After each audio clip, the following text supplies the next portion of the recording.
How I got scammed in New York City.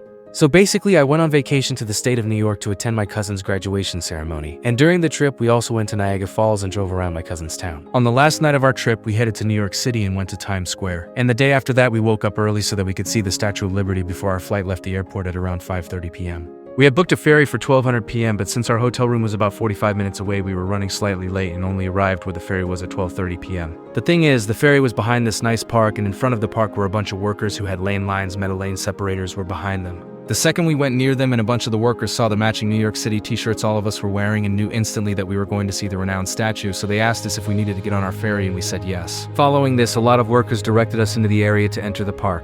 However, we were stopped by a worker near the entrance of the park who once again double-checked our tickets in time. Upon seeing that we were late for our reservation, she instantly started speaking fast and convinced us that we had missed our ferry and that we needed to call and claim a refund. My parents, being confused, weren't sure what to do, so seeing this, the worker said that if we still wanted to see the statue, we could instead book another 1-hour tour that went around Liberty Island. This is the island the statue is on, as we had supposedly missed the 4-hour tour we had booked.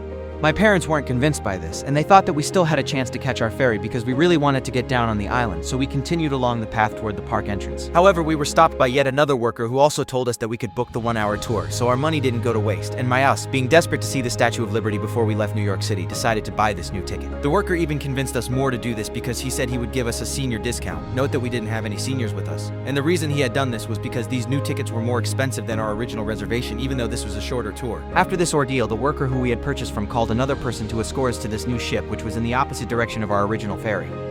However, right when we were being escorted, my dad came to a huge realization that the new tickets we had purchased weren't from the same company that we had reserved our ferry on. These workers were from a totally different company and had no idea whether we were late for our reservation, and due to them rushing and speaking fast, it took my parents a few minutes to realize we had been scammed. We knew this because the company we had booked our original reservation with was the only company that allowed us to take ferries to and from Liberty Island, and this other company who we had accidentally bought tickets from didn't have a 4-hour tour on the island. That's why my dad suddenly halted the worker who was escorting us and told him we would not be going on the 1-hour tour even though we had bought tickets for it. He was so confused. So my dad explained everything and told him that their company wasn't even the one we had originally bought tickets from. They had just intercepted us and made us buy their tickets, and my dad said that if we didn't use them, he could report this to the bank and get back our money. Adding on, the worker who we had bought the 1-hour tour tickets for told us it was $226 but charged us $445, basically indirectly stealing our money. Luckily, the worker escorting realized that he could be in trouble, so he told us that he was only doing his job and told us to go back to the park entrance and avoid everybody other than people wearing yellow jackets, so that's what we did.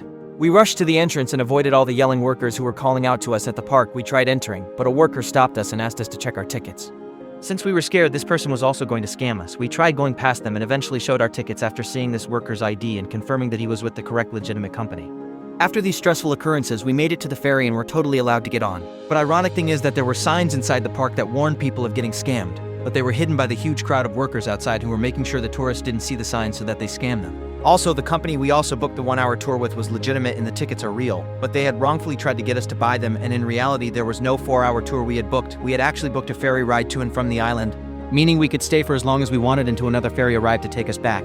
My parents will now be reporting this to the bank as fraud. In conclusion, if you're watching this video and are traveling to this same area or another similar area, make sure you know what you reserved, make sure the company details and amount you paid is very clear, and always trust your instinct. And that is,